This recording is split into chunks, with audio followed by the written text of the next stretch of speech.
আসসালামু আলাইকুম। আমি আমার বাচ্চার ঠান্ডা কাশি নিয়ে বেশ কিছুদিন যাবৎ অনেক বেশি দুশ্চিন্তায় ছিলাম। কারণ বর্তমানে এই সামান্য ঠান্ডা কাশি থেকে বাচ্চাদের নিউমোনিয়া হয়ে গেছে। তো আমি এর জন্য ডক্টর দেখিয়েছি, মেডিসিন খাচ্ছিল আমার বাচ্চা, তবুও কেমন জানি কোনো ইমপ্রুভমেন্ট হচ্ছিল না। তো একদিন ফেসবুক স্ক্রল করতে করতে আমার চোখের সামনে আসে baby bars cold care oil. তো আমি কোনো কিছু চিন্তা না করে তখন অর্ডার করি, যেটা কিনা বিসিএসআই এর ল্যাব থেকে পরীক্ষিত একটি তেল, স্পেশালি বাচ্চাদের সর্দি ও কাশির জন্য তৈরি করা হয়েছে। এই তেলটি তৈরি করা হয়েছে জয়তুনের তেল, কাস্টার অয়েল, কালো জিরা, আদা ও রসুন, তেজপাতা ও নিমপাতা এবং আরো 15টি উপাদান রয়েছে, যাতে কোনো ক্ষতিকর প্রোডাক্টস বা হার্মফুল প্রোডাক্টস ব্যবহার করা হয়নি, তাই এটি ব্যবহারের জন্য একদমই সেফ।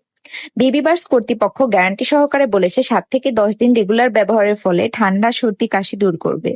এর সত্যতা আমি ব্যবহার করার পরপরই বুঝতে পেরেছি, কারণ লাস্ট কিছুদিন যাবত আমি আমার বেবিকে ওষুধ খাওয়াচ্ছিলাম, বাট এতে কোনো ইমপ্রুভমেন্ট দেখতে পাচ্ছিলাম না।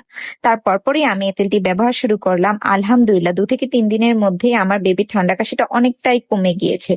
এই তেলটি অল্প পরিমাণ নিয়ে বাচ্চার বুকে, পিঠে, হাতে, পায়ের তালুতে 5 মিনিট পর্যন্ত মালিশ করে দিবেন।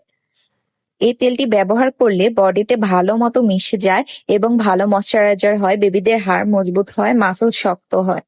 তাই আমি আপনাদের সবাইকে বলবো, একবার হলেও এই organic baby bars cold care অয়েলটি ব্যবহারের জন্য। আর এই ম্যাজিক্যাল অয়েলটি নিতে হলে অবশ্যই বেবি বার্সের ইনবক্সে নক করতে হবে। ধন্যবাদ।